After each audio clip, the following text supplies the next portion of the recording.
ನಮಸ್ತೆ, ನಾನು ನಿಮ್ಮ Chaitanya. Welcome back to my YouTube channel Chaitanya Gowda 1225. ಎಲ್ಲರೂ ಹೇಗಿದ್ದೀರಾ? ಚೆನ್ನಾಗಿದ್ದೀರಾ ಅಂತ ಭಾವಿಸ್ತಾ ಇದ್ದೀನಿ. ಈ ಲಾಗ್ ಬಂದು ಕಂಟಿನ್ಯೂ ಆಫ್ ಪಾರ್ಟ್ 1 ಲಾಗ್ದು ಕಂಟಿನ್ಯೂನೇ ಮಾಡ್ತಾ ಇದ್ದೀನಿ. ಟ್ರಿಪ್ ಲಾಗ್ ಪಾರ್ಟ್ 1 ಎಲ್ಲರೂ ನೋಡಿದ್ದೀರಾ ಅಂತ ಅಂದ್ಕೊಳ್ತಾ ಇದ್ದೀನಿ. ಈಗ ನಾವು ಮಡಾಯಿ ರೆಸಿಡೆನ್ಸಿಯಿಂದ ವೆಕೇಟ್ ಮಾಡೋ ಟೈಮ್ ಬಂದಿದೆ. ವೆಕೇಟ್ ಮಾಡಿಕೊಂಡು ನಮ್ಮ ನೆಕ್ಸ್ಟ್ ಡೆಸ್ಟಿನೇಷನ್ ನಾನು ಚೂಸ್ ಮಾಡಿರೋದು ಬಂದು ಚೋಟಾಡ್ ಬೀಚ್ ಪಾರ್ಕ್ ಅಂತ. ಈಗ ಆಲ್ಮೋಸ್ಟ್ ಆಫ್ಟರ್ನೂನ್ ಆಗಿದೆ. ಸೊ ಹೆವಿ ಸನ್ಲೈಟ್ ಇದೆ. ನಾವು ನೋಡಿದ್ರೆ ಬೀಚ್ ಕಡೆ ಹೋಗ್ತಾ ಇದ್ದೀರಿ. ಆ್ಯಕ್ಚುಲಿ ಈವ್ನಿಂಗ್ ಟೈಮ್ ಚೆನ್ನಾಗಿರುತ್ತೆ ಬೀಚ್ ಲೊಕೇಶನು, ಬಟ್ ಮಕ್ಕಳು ಎಂಜಾಯ್ ಮಾಡ್ತಾರೆ ಅಂತ ಈ ಪಾರ್ಕ್ನ ನಾನು ಸೆಲೆಕ್ಟ್ ಮಾಡಿದ್ದು. ಸನ್ಲೈಟ್ ಹೆವಿ ಇದೆ, ಆದರೂ ನಮ್ಮ ಜರ್ನಿ ಹೇಗಿತ್ತು ನೋಡೋಣ ಬನ್ನಿ. ಅದಕ್ಕೂ ಮುಂಚೆ ಸ್ವಲ್ಪ ಹೊಟ್ಟೆ ಕಡೆನೂ ಗಮನ ಕೊಡಬೇಕು ಅಂತ ಸ್ನ್ಯಾಕ್ಸ್ ತಿನ್ನೋಣ ಅಂತ ಬಂದ್ರಿ. ನಮ್ಮ ಯಜಮಾನ್ರಂದ್ರು ಬ್ಲೂ ಲ್ಯಾಗನ್ನಲ್ಲಿ ಏನೇನು ವೆರೈಟಿ ಮಾಡೋಕ್ಕೆ ಹೋಗ್ತಾರೋ ಅದನ್ನೆಲ್ಲ ಟ್ರೈ ಮಾಡೋಕ್ಕೆ ಹೋಗ್ತಾರೆ. ನಾವು ಮಾತ್ರ ಪಕ್ಕ ಬ್ಲೂ ಲ್ಯಾಗನ್ ಅಥವಾ ಬ್ಲೂ ಏಂಜಲ್ನ ಬಿಟ್ಕೊಡೋ ಮಾತೇ ಇಲ್ಲ. ಸ್ನ್ಯಾಕ್ಸ್ ತಿನ್ಕೊಂಡು ನಾವು ಫಸ್ಟು ಹೋಗಿದ್ದ ಕಡೆ ಯಾವುದು ಅಂತ ನೋಡೋಣ ಬನ್ನಿ.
ನೋಡಿದ್ರಲ್ಲ, ಬೀಚಲ್ಲಿ ಸಿಕ್ಕಾಪಟ್ಟೆನೇ ಎಂಜಾಯ್ ಮಾಡಿದ್ವಿ. ಮಕ್ಕಳು ಸಹ ತುಂಬ ಖುಷಿಯಾಗಿ ಆಟ ಆಡಿದ್ರು. ಈಗ ನಾವಂತೂ ರೆಡಿಯಾಗಿ ಬರ್ತಾ ಇರೋದು ಟೆಂಪಲ್ ಕಡೆಗೆ. ಇದು ಬಸಯ್ಯ ಟೆಂಪಲ್ ಅಂತ.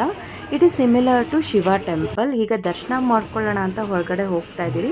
ಹೊರಗಡೆ ಅಂತೂ ಸಿಕ್ಕಾಪಟ್ಟೆನೇ ಶಾಪ್ಸ್ ಇದೆ. ಮತ್ತೆ ನೋಡೋಣ ಅಂತ ಹೊರಗಡೆ ಹೋಗ್ತಿದ್ದೀರಿ. ಹೊರಗಡೆ ಹೋಗ್ತಿರ್ಬೇಕಾದ್ರೇ ನಮಗೆ ಅಲ್ಲಿ ರಿವರಲ್ಲಿ ಬೋಟಿಂಗ್ಸ್ ಎಲ್ಲ ಕಾಣಿಸ್ತಿತ್ತು. ಈ ಒಂದು ಬೋಟ್ ಇದೆ ನೋಡಿ, yellow colour, like dinosaur type ಆಗಿ, ಡೈನೋಸರ್ ಅಲ್ಲ, ಡ್ರ್ಯಾಗನ್ ಟೈಪ್ ಆಗಿ. ಅದಂತೂ ಸಿಕ್ಕಾಪಟ್ಟೆ ಇಷ್ಟ ಆಯಿತು ನನಗೆ. ನೋಡೋದಕ್ಕೆ ಎಷ್ಟು ಚೆನ್ನಾಗಿದೆ ನೋಡಿ. ಅದರಲ್ಲಿ ಬೈಫರ್ಕೇಟ್ ಮಾಡಿದ್ದಾರೆ 2 ಫ್ಲೋರ್ಸ್ ಆಗಿ. ತುಂಬ ಚೆನ್ನಾಗಿತ್ತು. ಬಟ್ ನಾವು ಬೋಟಿಂಗೆಲ್ಲ ಹೋಗೋಷ್ಟು ಟೈಮು ಇದ್ದಿಲ್ಲ. ಅದಕ್ಕೆ ವೆಯ್ಟ್ ಮಾಡಿ ಟಿಕೆಟ್ಸ್ ತೊಗೊಂಡು ಇದು ಮಾಡೋ ಅಷ್ಟು ಪೇಷನ್ಸು ಇದ್ದಿಲ್ಲ. ಸದ್ಯಕ್ಕೆ ನಾವು ಕಾಲು ತೊಳ್ಕೊಂಡು ದೇವಸ್ಥಾನದ ಕಡೆ ಹೊರಟ್ರಿ. ಸ್ವಲ್ಪ ಹೊತ್ತು ಬೋಟ್ಸ್ ಎಲ್ಲ ನೋಡ್ತಿದ್ದೆ. ನನಗಂತೂ ಬೋಟಿಂಗ್ ಹೋಗೋದಂದರೆ ತುಂಬಾ ಇಷ್ಟ. ಬಟ್ ಮಕ್ಕಳಿರೋದ್ರಿಂದ ಸ್ವಲ್ಪ ಕನ್ವೀನಿಯಂಟ್ ಆಗೋದಿಲ್ಲ.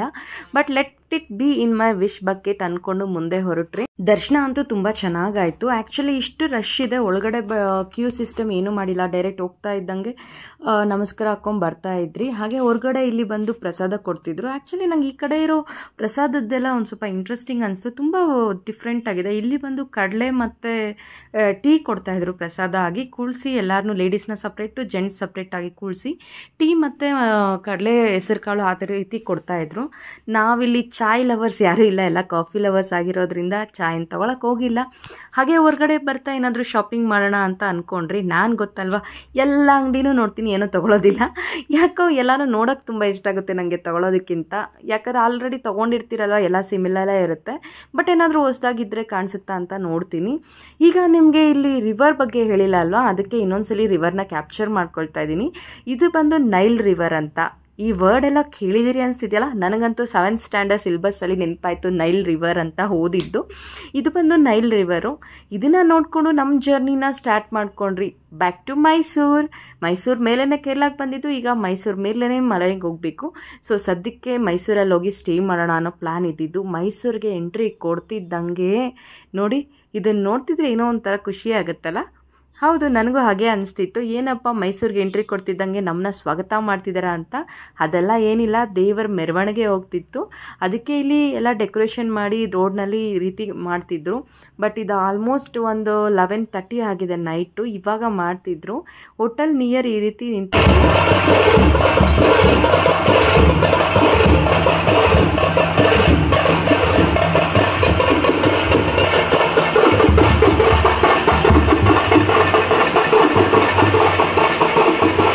ತಾಯಿ ದರ್ಶನ ಮಾಡ್ಕೊಳ್ಳೋ ಭಾಗ್ಯ ಸಿಕ್ಕಿದ್ದು ನಂಗಂತೂ ತುಂಬಾ ಖುಷಿ ಆಯಿತು. ಈ ರೀತಿ ರಥೋತ್ಸವ ಎದುರು ಬಂದಿದ್ದು ತುಂಬಾ ಖುಷಿ ಆಯಿತು. ಈಗ ನಾವು ದರ್ಶನ ಮುಗಿಸ್ಕೊಂಡು ಹೋಟೆಲ್ ಕಡೆ ಹೊರಟ್ರಿ. ಯಾಕಂದರೆ ಮಾರ್ನಿಂಗೆ ನಾವು ಜರ್ನಿ ಸ್ಟಾರ್ಟ್ ಮಾಡ್ಕೋಬೇಕು. ಸೊ ರೆಸ್ಟ್ ಮಾಡಿ ಫ್ರೆಶ್ ಅಪ್ ಆಗೋಣ ಅಂತ ಹೋಟೆಲ್ ಕಡೆ ಹೊರಟ್ರಿ. ಬೆಳಗ್ಗೆ ಬೇಗನೆ ಎದ್ದು ನಾನಂತೂ ರೆಡಿ ಆದೆ. ಎಷ್ಟೇ ಬೇಗ ರೆಡಿ ಆದರೂ ಲೇಟ್ ಆಗೋದಂತೂ ಕನ್ಫರ್ಮೇ. ಈಗ ಮೊದಲಿಗೆ ನಾವು ಚಾಮುಂಡೇಶ್ವರಿ ಬೆಟ್ಟಕ್ಕೆ ಬಂದಿದ್ದೀರಿ. ತಾಯಿ ದರ್ಶನ ಮಾಡ್ಕೊಳ್ಳೋಣ. ಮೈಸೂರಿಗೆ ಬಂದಮೇಲೆ ಫಸ್ಟ್ ಮಾಡಬೇಕಾಗಿರೋ ಕೆಲಸ ಅದೇ ಅಲ್ವಾ. ನಾನಂತೂ ಸುಮಾರು ಸಲ ಮೈಸೂರಿಗೆ ಬಂದಿದ್ದೀನಿ. ಲಕ್ಕಿತ್ ಜೊತೆ ಸಹ ಹೋದ್ಸಲಿ ಬಂದಿದ್ದೆ. ಬಟ್ ಸಮೃದ್ಧಿ ಫಸ್ಟ್ ಟೈಮ್ ಬರ್ತಿರೋದು ಮೈಸೂರಿಗೆ. ದರ್ಶನ ಮಾಡ್ಕೊಳ್ಳಿ ಅಂತ ದೇವಸ್ಥಾನಕ್ಕೆ ಬಂದ್ರಿ. ದರ್ಶನದ ಕ್ಯೂ ನೋಡಿ ಭಯ ಆಗೋಯ್ತು. ಸ್ಪೆಷಲ್ ಟಿಕೆಟ್ ತೊಗೊಂಡ್ರು ಕೂಡ ನಮಗೆ ಒಂದು 3-4 ಅವರ್ಸ್ ಆಯಿತು ದರ್ಶನ ಆಗೋಷ್ಟರಲ್ಲೇ. ಬೆಳಗ್ಗೆ ಹೋದವರು ಮಧ್ಯಾಹ್ನ ಈಚೆ ಬಂದ್ರಿ. ತುಂಬ ಅಂದರೆ ತುಂಬ ರಶ್ ಇತ್ತು. ಯಾಕಂದರೆ ವೀಕೆಂಡ್ ಆಗಿರೋದ್ರಿಂದ, ಸಮ್ಮರ್ ಹಾಲಿಡೇಸ್ ಆಗಿರೋದ್ರಿಂದ.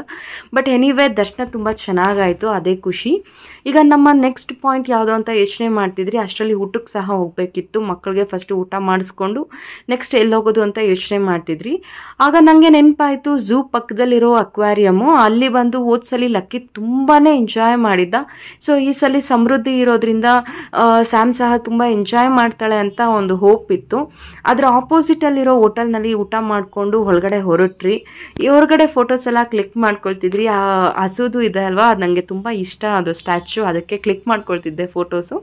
ಒಳಗಡೆ ಈ ರೀತಿ ನಮಗೆ ಒಂದು ಫೋಟೋ ಸಹ ತೆಗೆದುಕೊಟ್ರು. ಈಗ ನಾವು ಒಳಗಡೆ ಹೋಗ್ತಾ ಇದ್ದೀರಿ. ಯಾವ ರೀತಿ ಇದೆ ಒಳಗಡೆ ಅಂತ ಸಹ ನಿಮಗೂ ತೋರಿಸ್ತೀನಿ ಬನ್ನಿ. ಮಕ್ಕಳೆಲ್ಲ ಹೋದಾಗ ತುಂಬಾ ಎಂಜಾಯ್ ಮಾಡ್ತಾರೆ ಅಂತ ಈ ಪ್ಲೇಸಸ್ನ ನಾನು ಜಾಸ್ತಿ ಸೆಲೆಕ್ಟ್ ಮಾಡ್ತೀನಿ. ಬಟ್ ಏನಂದರೆ ಫಸ್ಟ್ ಟೈಮ್ ವಿಸಿಟ್ ಮಾಡಿದಾಗ ಇರೋಷ್ಟು ಜೋಶು ಸೆಕೆಂಡ್ ಟೈಮ್ ಹೋದಾಗ ಅಷ್ಟು ಕ್ಯೂರಿಯಾಸಿಟಿ ಇರೋದಿಲ್ಲ. ಯಾಕಂದರೆ ಏನಿದೆ ಅಂತ ನಮಗೆ ಗೊತ್ತಿರೋದ್ರಿಂದ. ಸೊ ನನಗೆ ಲಕ್ಕೇಜ್ ಜೊತೆ ಹೋದಾಗ ತುಂಬಾ ಇಂಟ್ರೆಸ್ಟಿಂಗ್ ಅನಿಸ್ತು. ಈ ಸಲ ಒಂದು ಸ್ವಲ್ಪ ಆ್ಯಾವ್ರೇಜ್ ಆಗಿ ಅನಿಸ್ತು. ಇದು ನನ್ನ ಒಪಿನಿಯನ್ ಅಷ್ಟೇ. ಲಾಸ್ಟ್ ಟೈಮ್ ಗೋವಾ ವಿಡಿಯೋ ನೋಡಿದರೆ ನೀವು ಗೊತ್ತಿರುತ್ತೆ. ಅಲ್ಲಿ ಕೂಡ ನಾನು ಇದೇ ರೀತಿ ಒಂದು ಅಕ್ವಾರಿಯಮ್ನ ಸೆಟಪ್ನ ವಿಸಿಟ್ ಮಾಡಿದ್ದೆ. ಅಲ್ಲಿ ಇನ್ನೂ ಸ್ವಲ್ಪ ದೊಡ್ಡದಾಗಿತ್ತು, ಹಾಗೆ ಡಿಫ್ರೆಂಟಾಗೂ ಇತ್ತು. ಇದು ಬಂದು ನೋಡೋದಕ್ಕೆ ತುಂಬಾ ಚೆನ್ನಾಗಿದೆ. ಮಕ್ಕಳಿಗೆ ತುಂಬ ಅಟ್ರ್ಯಾಕ್ಟ್ ಆಗುತ್ತೆ. ಸಮೃದ್ಧಿ ಕೂಡ ತುಂಬಾ ಎಂಜಾಯ್ ಮಾಡಿದ್ಲು. ನೋಡ್ತಿದ್ದೀರಲ್ಲ, ನಮ್ಮ ಜರ್ನಿ ಈ ರೀತಿ ಇದೆ ಇದ್ರೊಳಗಡೆ.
ಇದಾಗಿತ್ತು ನಮ್ಮ ಅಕ್ವೇರಿಯಂ ಜರ್ನಿ. ನಿಮಗೂ ಇಷ್ಟ ಆಯಿತು ಅಂತ ಭಾವಿಸ್ತಾ ಇದ್ದೀನಿ. ಯಾರಿಗೆಲ್ಲ ತುಂಬ ಇಷ್ಟ ಆಯಿತು ಕಮೆಂಟ್ ಮೂಲಕ ನನಗೆ ತಿಳಿಸಿ.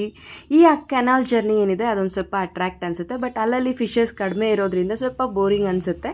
ಹಾಗೆ ವರ್ಷ ಜನ ಅಪ್ಡೇಟ್ ಕೇಳ್ತಾರೆ, ಸೊ ಅವರು ಕೂಡ ಅಪ್ಡೇಟ್ ಆಗಿ ಇಂಪ್ರೂವ್ಮೆಂಟ್ ಮಾಡಿಕೊಂಡ್ರೆ ಇನ್ನೂ ತುಂಬ ಚೆನ್ನಾಗಿರುತ್ತೆ. ಇದಾಗಿತ್ತು ನಮ್ಮ ಓವರಾಲ್ ಅಕ್ವೇರಿಯಂ ಜರ್ನಿ. ಆಲ್ಮೋಸ್ಟ್ ಒಂದು 70% ನಾನು ಕವರ್ ಮಾಡೋದಕ್ಕೆ ಟ್ರೈ ಮಾಡಿದ್ದೀನಿ. ಮಕ್ಕಳಂತೂ ಸಿಕ್ಕಾಪಟ್ಟೆನೇ ಎಂಜಾಯ್ ಮಾಡಿದ್ರು. ಈಗ ನಾವು ಹೊರಡೋ ಟೈಮ್ ಬಂದಿದೆ. ನಮ್ಮ ಸಮೃದ್ಧಿ ಅದೇ ಪ್ರತಿಯೊಂದು ಫಿಶ್ಗೂ ಬಾಯ್ ಮಾಡಿ ಆ ಫಿಶಸ್ನ ಕ್ಯಾಚ್ ಮಾಡೋಕ್ಕೆ ಟ್ರೈ ಮಾಡ್ತಿದ್ದಾಳೆ. ಪಾಪ ಅವಳು ಪುಟಾಣಿ, ಅದು ಬರೋದಿಲ್ಲ ಅನ್ನೋ ಒಂದು ಇದು ಅವಳಿಗೆ ಗೊತ್ತಿರೋದಿಲ್ಲ ಅಲ್ವಾ, ಹಿಡ್ಕೊಳ್ಳೋಕ್ಕೆ ಟ್ರೈ ಮಾಡ್ತಾಳೆ ಪ್ರತಿ ಫಿಶ್ ಹತ್ರ ಹೋದಾಗೂ. ಅದನ್ನು ನೋಡ್ತಿದ್ರೆ ನಮಗೊಂಥರ ಖುಷಿ ಆಗುತ್ತೆ. ಹಾಗೆ ಎಲ್ಲ ಫಿಶ್ಗೂ ಬಾಯ್ ಮಾಡ್ತಿದ್ಲು ನಾವು ಹೋಗಿ ಬರ್ತೀರಿ ಅಂತ.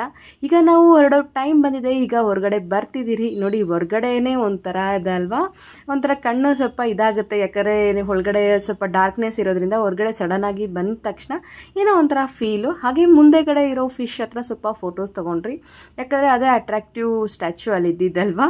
ಹಾಗೆ ನಾವು ಮುಂದಿನ ಡೆಸ್ಟಿನೇಷನ್ ಥಿಂಕ್ ಮಾಡಬೇಕಾದ್ರೆ ನಮ್ಮ ಮೈಂಡಲ್ಲಿ ಇದ್ದಿದ್ದು ಝೂ ನೆಕ್ಸ್ಟ್ ಪಾಯಿಂಟಲ್ಲೇ ಇತ್ತು. ಬಟ್ ಸ್ಟಿಲ್ ಟೈಮ್ ಆಗೋದಿಲ್ಲ ಅಂತ ಸ್ಕಿಪ್ ಮಾಡ್ತಿದ್ದೀರಿ. ಅಷ್ಟೇ ಅಲ್ಲ, ಟ್ರಿಪ್ಪೆಲ್ಲ ಮುಗಿಸ್ಕೊಂಬಂದಮೇಲೆ ವಾಕ್ ಮಾಡೋ ಪೇಷನ್ಸ್ ಇರೋದಿಲ್ಲ. ಹಾಗೆ ನನ್ನ ಫೇವ್ರೆಟ್ ಟೆಂಪಲ್ ಇದು ವೇಣುಗೋಪಾಲ ಸ್ವಾಮಿ ಟೆಂಪಲು. ಮೈಸೂರಿಗೆ ಹೋದಾಗ ಮಿಸ್ ಮಾಡದೆ ಹೋಗೋ ಟೆಂಪಲ್ ಇದು ನಾನು. ಯಾಕಂದರೆ ಇಲ್ಲಿ ನನಗೆ ಒಂಥರ ನೆಮ್ಮದಿಯಾಗಿರುತ್ತೆ. ಹೋದಾಗ ಪೀಸ್ ಆಫ್ ಮೈಂಡ್ ಎಲ್ಲಿ ಸಿಗುತ್ತೆ ಅಂದರೆ ನನಗೆ ಈ ಟೆಂಪಲ್ ಅಂತ ಹೇಳ್ಬೋದು. ಇಲ್ಲಿ ಒಂದು ಸ್ವಲ್ಪ ಹೊತ್ತು ಕೂತ್ಕೊಂಡ್ರೆ ಏನೋ ಒಂಥರ ಮನಸ್ಸಿಗೆ ನೆಮ್ಮದಿ ಅನಿಸುತ್ತೆ. ಹಾಗೆ ಸಂಜೆ ವಿಸಿಟ್ ಮಾಡೋದ್ರಿಂದ ತುಂಬಾ ಚೆನ್ನಾಗಿದೆ ಈ ಲೊಕೇಶನ್ನು. ಈ ಟೆಂಪಲ್ ಬಗ್ಗೆ ಸುಮಾರು ಜನ ಕೇಳಿದ್ದೀರಾ ಅಂತ ಅಂದ್ಕೊಳ್ತೀನಿ. ಈ ಟೆಂಪಲ್ಗೆ ಒಂದು ಬ್ಯಾಕ್ಗ್ರೌಂಡ್ ಸ್ಟೋರಿ ಸಹ ಇದೆ. ಈ ದೇವಸ್ಥಾನ ನೀರಿನಲ್ಲಿ ಕಂಪ್ಲೀಟಾಗಿ ಮುಳುಗಿದ ಮೇಲೆ ಅದರ ಒಂದು ಏನು ಕಂಬಗಳೆಲ್ಲನೂ ಹೊರಗಡೆ ತೆಗೆದು ಮತ್ತೆ ರೀಕ್ರಿಯೇಟ್ ಮಾಡಿದ್ದಾರೆ. ನೀವು ಚಂದ್ರಚಕೋರಿ ಕನ್ನಡ ಮೂವಿ ನೋಡಿದರೆ ಶ್ರೀಮುರಳಿ ಅವ್ರದ್ದು, ಅದರಲ್ಲಿ ನೋಡ್ಬೋದು ನೀವು ಈ ಹಳೆ ದೇವಸ್ಥಾನ ಯಾವ ರೀತಿ ಇತ್ತು ಅಂತ. ಅರ್ಧ ಮುಳುಗಿದ್ರೂ ಅದ್ರ ಮೇಲೇ ಶೂಟಿಂಗ್ ಮಾಡಿದ್ದಾರೆ. ಆ ಮೂವಿದಲ್ಲಿ ಆ ಮೂವಿ ಸಾಂಗ್ ಒಂದು ಶೂಟ್ ಮಾಡಿದ್ದಾರೆ. ಆ ಥರ ನಿಮಗೆ ಇಲ್ಲಿ ಒಳಗಡೆ ಫೋನ್ ಅಲೋ ಇಲ್ಲ, ಇಲ್ಲಾಂದರೆ ನಾನು ಅದ್ರ ಡೀಟೇಲ್ಸ್ನ ತೋರಿಸ್ತಿದ್ದೆ. ಅಲ್ಲಿ ಪಿಕ್ಚರ್ಸ್ ಮೂಲಕ ಅದರ ಸ್ಟೋರಿ ಸಹ ಹಾಕಿದ್ದಾರೆ ಯಾವ ರೀತಿ ಇತ್ತು ಅಂತ. ಅದೇ ಒಂದು ಸ್ಟ್ರಕ್ಚರ್ನ ಮತ್ತೆ ರೀಕ್ರಿಯೇಟ್ ಮಾಡಿದ್ದಾರೆ ಈ ದೇವಸ್ಥಾನ ಇಲ್ಲಿ ಬಂದು. ಆಲ್ಮೋಸ್ಟ್ ಈ ಸ್ಟೋರಿ ಎಲ್ಲರಿಗೂ ಗೊತ್ತೇ ಇರುತ್ತೆ ಈ ದೇವಸ್ಥಾನದ ಬಗ್ಗೆ, ಅಲ್ಲಿ ಯಾವ ರೀತಿ ರೀಕ್ರಿಯೇಟ್ ಮಾಡಿದ್ರು ಅಂತ ಸಹ. ಹಾಗೆ ಈ ದೇವಸ್ಥಾನದ ಇನ್ನೊಂದು ವಿಶೇಷ ಅಂದರೆ ಕಾಣಿಕೆಗಳಾಗಲಿ ದರ್ಶನ ಆಗಲಿ ಏನೂ ಹಾಕೋ ಹೋಗಿಲ್ಲ, ಪೂಜಾರಿ ಸಹ ಇರೋದಿಲ್ಲ. ಬೆಳಗ್ಗೆ ಬಂದು ಪೂಜೆ ಮಾಡ್ಕೊಂಡು ಹೋಗಿರ್ತಾರೆ. ನಾವು ಡೈರೆಕ್ಟಾಗಿ ಹೋಗಿ ದೇವ್ರ ದರ್ಶನ ಮಾಡಿಕೊಂಡು ಬರಬೇಕಷ್ಟೇ. ಯಾವುದೇ ಒಂದು ದಕ್ಷಿಣೆ ಕಾಣಿಕೆನ ಇಲ್ಲಿ ಅಕ್ಸೆಪ್ಟ್ ಮಾಡೋದಿಲ್ಲ. ಅವ್ರು ಮೈಕಲ್ಲಿ ಅನೌನ್ಸ್ ಮಾಡ್ತಾನೆ ಇರ್ತಾರೆ. ತುಂಬ ವೆಲ್ ಮೇಂಟೈನ್ ಮಾಡಿದ್ದಾರೆ ದೇವಸ್ಥಾನನ, ಸರೌಂಡಿಂಗ್ಸ್ ಸಹ ಅಷ್ಟೇ. ಯಾಕಂದರೆ ದೇವಸ್ಥಾನ ಅಂದಮೇಲೆ ದರ್ಶನ ಹಾಕೋದು ಅದು ಮಾಮೂಲಿ ಪದ್ಧತಿ, ಬಟ್ ಇಲ್ಲಿ ಮಾತ್ರ ಅಕ್ಸೆಪ್ಟ್ ಮಾಡೋದಿಲ್ಲ. ನಮಗೆ ಇನ್ನೊಂದು ಏನಂದರೆ ನೀರಲ್ಲಿ ಆಟ ಆಡ್ಬೇಕಾದ್ರೆ ಹಿಂದೆಗಡೆ ಹೋಗಿ ಆಡೋರು ಆಡ್ತಾರೆ. ನಾವಿಲ್ಲಿ ಬರೀ ದರ್ಶನ ಮುಗಿಸ್ಕೊಂಡು ಮನೆಯ ಕಡೆ ಹೊರಡೋಣ ಅಂತ ಬರ್ತಿದ್ದೀರಿ. ಇದಾಗಿತ್ತು ನಮ್ಮ short trip to Kerala and Mysuru. See you soon in my next vlog. Bye bye, take care.